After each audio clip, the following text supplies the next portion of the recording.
सरदार चौधरी लाल सिंह, लाल सिंह, लाल सिंह।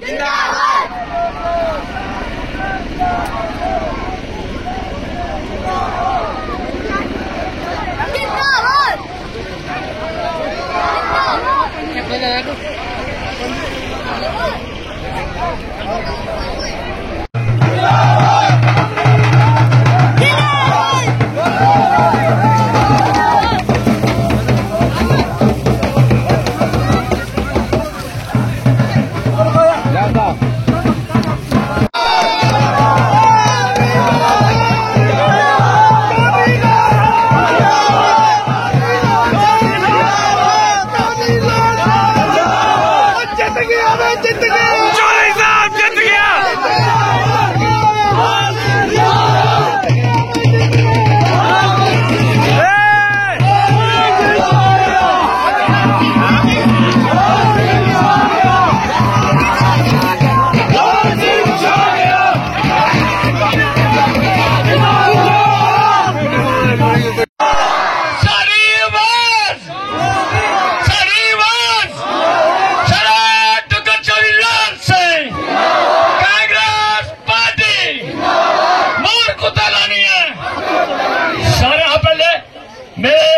बड़े भरा सारे इलाके की सोच, सारे इलाके की लाइट, सारे इलाके की रोशनी, सारे बच्चों का फ्यूचर, सारे इलाके की तरक्की मेरे सारे बड़े भरा चौधरी लाल सिंह जी, उनके कन्नै सारे जिन्ने भी मेहमान आकाश हरदोला ने, जाकर जी, राकेश जी, भाई मांगो राम जी, जो बड़ा सारे साथी आदे न।